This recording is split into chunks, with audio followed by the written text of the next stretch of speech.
Hello, this is RV Vagabond Jerry, and I'm at Rusk, Texas, at the Texas State Railroad Depot, and I'm about to take the train ride here from Rusk to Palestine.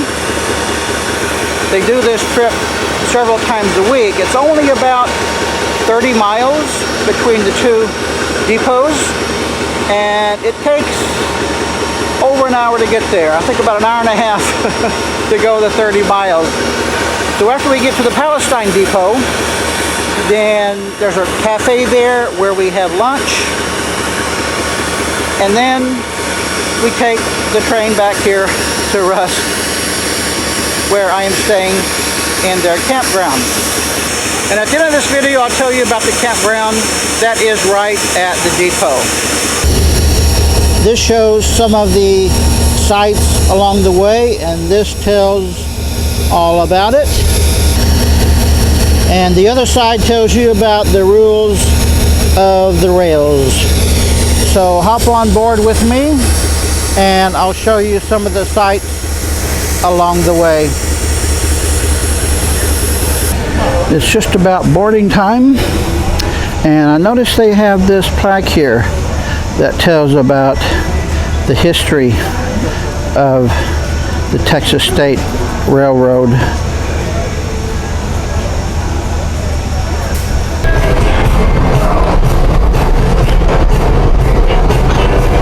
Now, this is the Rusk Depot. We're just taking off now. The train leaves at 10 a.m. and it's a 4-hour trip before you get back here at Rusk.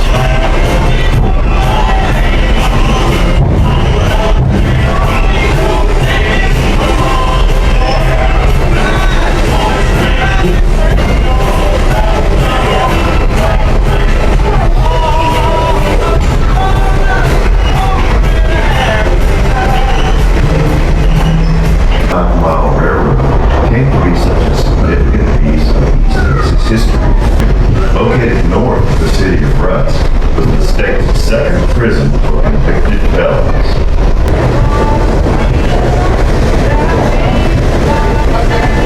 Well, so far there's not much to see. It's just going through the forest.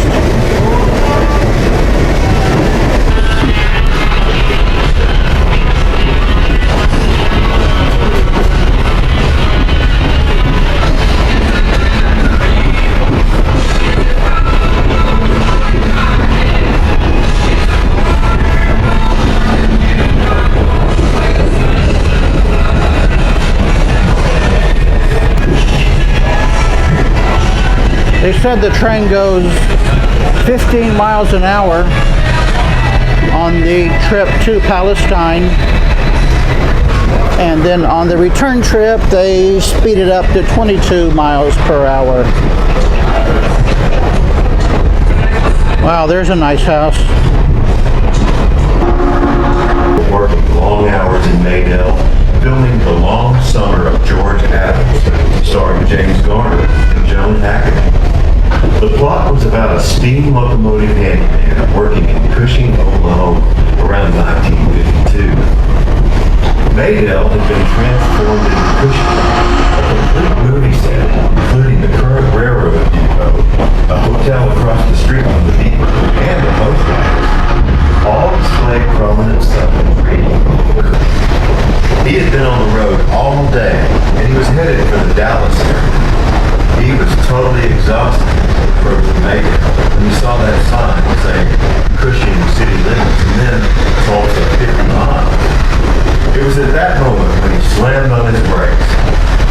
The driver explained that he had left Cushing, Oklahoma, and he shouldn't be anywhere near there that night.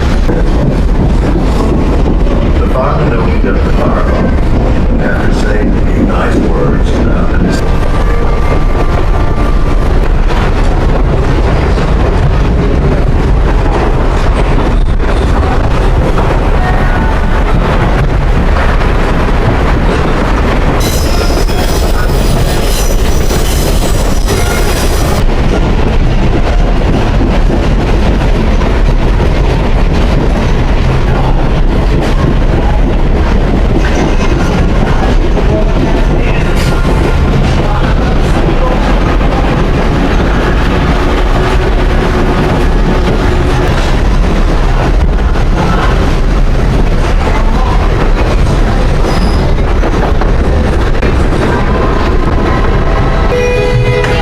Well, now we're pulling into the Palestine depot right here. Well, we just got off at the Palestine depot here.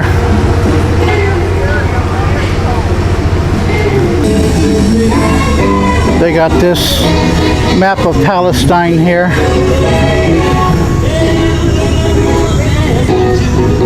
And they got their lights out. I don't know if these are Christmas decorations or what, but they got it, some nice decorative lighting.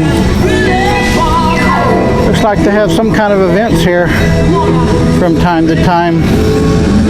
Well, now I'm going to go in to the Depot Cafe and have my lunch.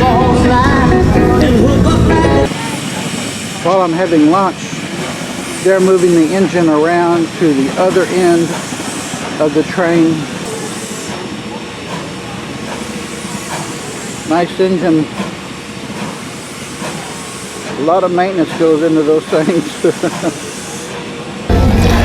They have about 10 cars, and there's different types of passenger cars. Yeah, it kind of throws. Some are lounge cars They're not sure. like this, And when they're not sure, where everybody has a real comfy seat. cooperative.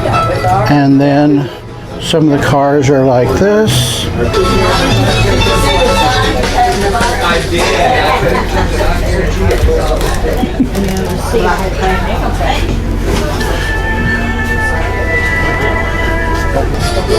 And each one of the cars has a toilet.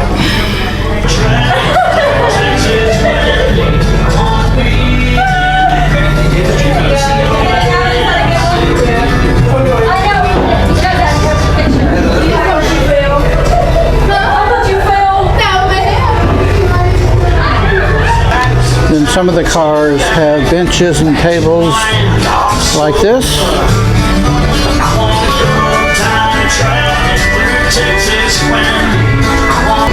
But none of the cars are air conditioned or heated. They call them non-climate controlled. And they all have these windows. But this is the kind of car that I wanted to be in, because they don't have windows. It's an open air car, and I didn't want to have to deal with the glare from the glass on the windows. So this way I can put my camera down here and get a much better shot. And by the way, they've been playing all kinds of music, and I think they played every locomotive related song that there is. Well, we're now back leaving Palestine on our way back to Rusk.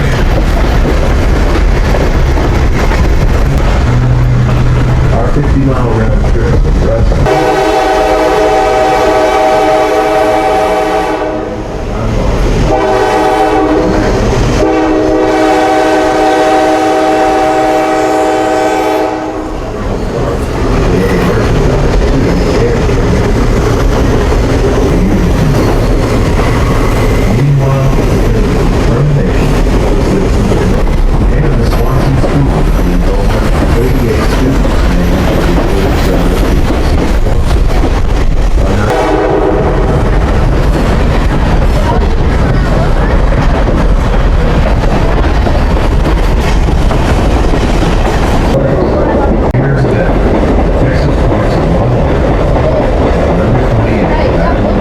Nice Christmas decorations.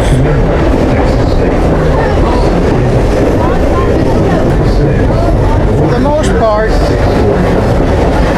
this is the scenery. Just driving through the forest. Once in a while you see a little bit of an opening there. But most of the trip is not too exciting because the rails are just going through the forest.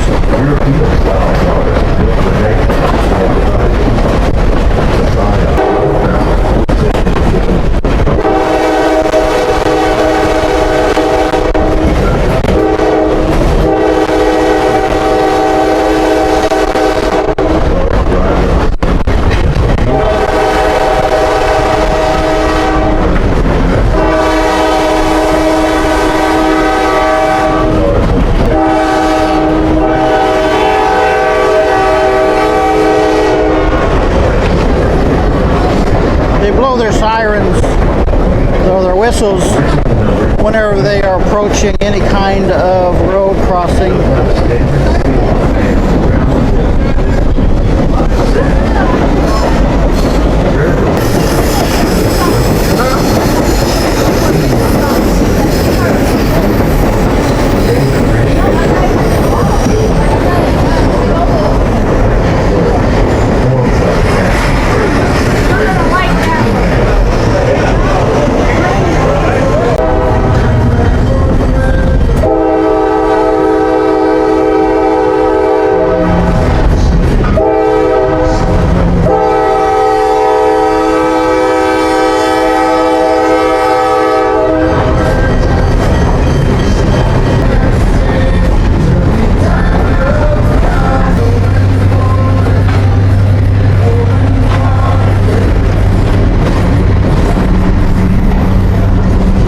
That's a turning table. They put the engine on and they turn.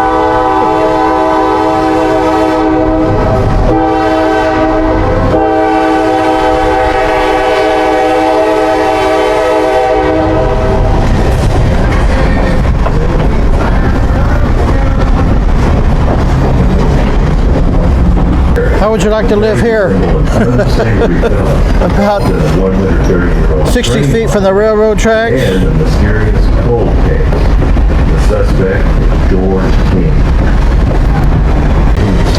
Well, that's about it. We're pulling into the Rusk depot. And you can see all the cars there in the parking lot.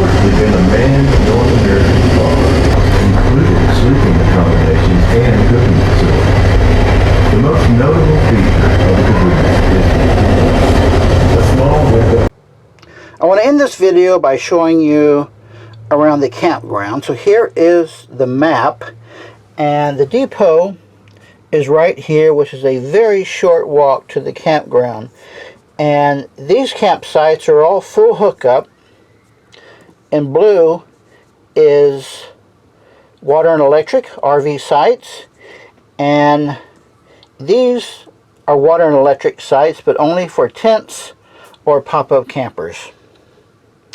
And the cost is very reasonable. I think it's $39, $29, and $25. Although I don't know why you'd want to pay an extra $10 just to have a dump station at your site when you can use the dump station that is here for everybody to use, that you can use when you get there or when you leave. And they also have this lake right next to the depot that they allow you to fish at, and there are 3 different kinds of fish in there. So it's a really nice campground, and especially if you're going to go on the train, this is where you want to camp. And by the way, there is no campground at Palestine. There's only this campground at Rusk. So I hope you enjoyed the train ride. Good day, folks.